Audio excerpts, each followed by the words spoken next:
Let's take a look at some other functions we might want to use in Pillow to modify images. First, let's import all of the library functions we need. So we'll import PIL like we've been using. From PIL, we'll import image.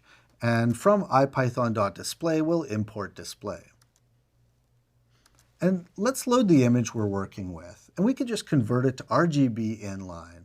So that image was in read-only/MSI recruitment.gif. And here we'll just image.open the file, and then that returns an image object, which we call convert on, send it the RGB string, and now we've got our image. Let's just display that image in line here. All right, so that's the image we've been working with. A task that's fairly common in image and picture manipulation is to create contact sheets of images. A contact sheet is one image that actually contains several other different images. So let's try and make a contact sheet for the Master of Science and Information advertisement image. In particular, let's change the brightness of the image in 10 different ways, then scale the images down to smaller sizes and put them side by side so that we can get a sense of which brightness we might want to use. So first up, let's import the image enhance module, which has a nice object called brightness. So from PIL, import image enhance. Checking the online documentation for this function, it takes a value between 0.0, which is a completely black image, and 1.0, which is the original image, to adjust the brightness. All of the classes in the image enhance module do this in the same way. You create an object, in this case brightness, then you call the enhance function on that object with the appropriate parameter. Let's write a little loop to generate 10 images of different brightnesses. First, we need the brightness object with our image. So we'll create a variable called enhancer, and we'll set this to imageenhance.brightness and pass in the image. Now let's create a new list for our images. And then for each image, so from 0 to 10, let's do some processing of this. So we'll divide I here by 10 to get the decimal values we want and append it to the images list. We actually call the brightness routine by calling the enhance function, as I said. So remember that you can dig into the details of this using the help function if you want to, or by consulting the web docs. So we'll do images.append, and we'll do enhancer.enhance, and we'll just take our counter parameter here, I, and divide it by 10. Well, first we'll get 0, and then 0.1, 0.2, and so forth. We can see that the result here is going to be a list of 10 PIL image.image objects. Jupyter nicely prints out the value of Python objects nested in lists. So let's just print out the images here. And there we go. We can see that we have these pil.image.image objects, and pil actually, when we call print on them, the repr function has been written, so we get to see a little bit more information about each of these objects. We see that the mode is RGB, of course we knew that because we converted that, but we also see the size, and then they give us a memory location, which for our cases is not particularly interesting, but you can see that that changes for each of the images, so we know they're pointing to different images. Let's take these images now and composite them, one above another, into a contact sheet. There are several different approaches we can use, but I'll simply use a new image, which is like the first image, but 10 times as high. Let's check out the pil.image.new functionality. So we can do this using help. We just say help pil.image.new and run that cell.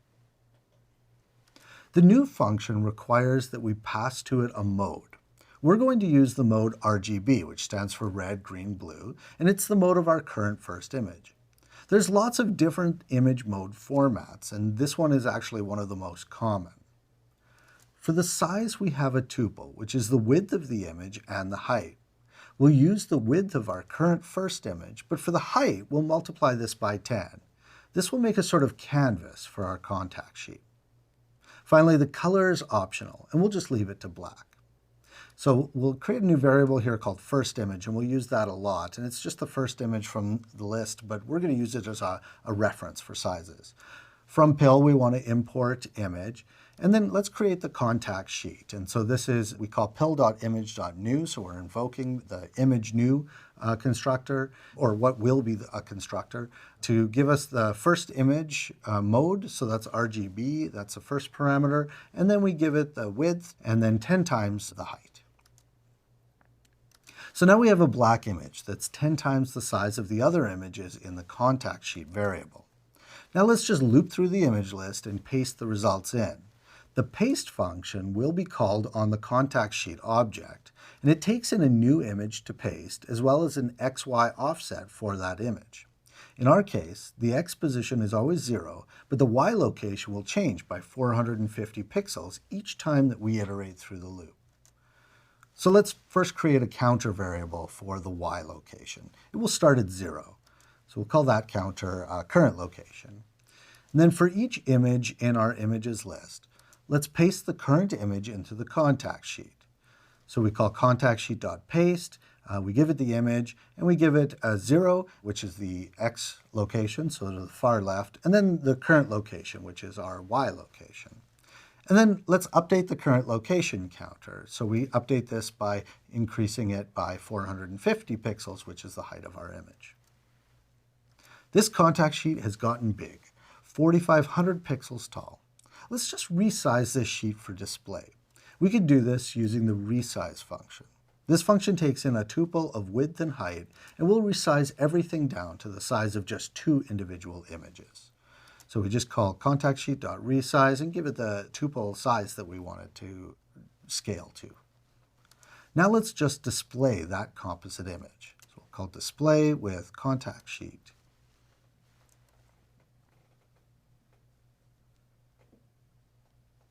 You can see here that we have all of these images. They're stacked upon one another, and they're different brightnesses. They really go from quite dark, maybe even black, to almost our full normal image. Okay, so that's a nice proof of concept, but it's a little tough to see. Let's instead change this to a 3x3 grid of values. And this is something you'll use in your assignment. So first thing we should do is make our canvas. We'll make it 3 times the width of our image and 3 times the height of the image, a 9-image square. So we'll call pil.image.new. Again, we want to pass in the mode of the image we're using, and then the width and the height each multiplied by 9. And we'll save this as our new contact sheet. Now, we want to iterate over our images and place them into this grid. Remember that in PIL, we manage the location of where we refer to an image in the upper right-hand corner. So this will be 0.0. Let's use one variable for the X dimension and one for the Y dimension. So X equals 0 and Y equals 0. Now, let's just iterate over our images. Except we don't want to bother with the first one because it's just solid black. Instead, we want to just deal with the images after the first one. And that should give us a 9 total. So for image in images, and we just use slicing here to pull out from the first image, that is the one in the 1 position as opposed to the 0th position, to the end of the list. And that gives us a sublist that we're going to iterate over. Let's paste the current image into the contact sheet. And so we do this with contact sheet.paste, and we pass in the image and the XY position. Now we need to update our X position. If it's going to be the width of the image, then we set it to 0, and we update Y as well to the point to the next line of the contact sheet. So if X plus first image dot width is equal to the contact sheet dot width, we'll set X to 0, and we'll update Y, and we'll make Y equal to the first image dot height. So if this isn't true, then we'll just update X. And so X will be equal to X plus the first image dot width. And this will move us over a little bit horizontally, but won't change our vertical alignment. Now, let's resize the contact sheet. We'll make it just half the size by dividing it by 2. And because the resize function needs to take round numbers, we'll need to convert our divisions from floating point numbers into integers using the int function. And so we'll take our contact sheet, we'll resize it, and we want to really pass 2 parameters, but we need to wrap those in int calls to make them integers, whole numbers, because we're doing a division. And so when you take 2 integers and divide one by the other integer, you always get a floating point return, and we want to typecast this into integers. Now let's display that as a composite image. And so just like before, we display the contact sheet in Jupyter. And we see here we have our 3x3 grid. In the upper left, we start with very dark, and it gets lighter as we go across, and then it wraps around, and it gets lighter and lighter until we get to the lightest image in our brightness levels at the lower right. And you could see actually how a photographer who might be looking to change the brightness of an image, let's say they're going to put it in the background of a video, or they want to put it as a background of a page and put text over it, might want to see it in a bunch of different variations, a bunch of different brightnesses, and we've written a function which could do that. So if something like Photoshop was written in Python, you could wire up a button now with this logic that just shows a bunch of alternative versions of the image.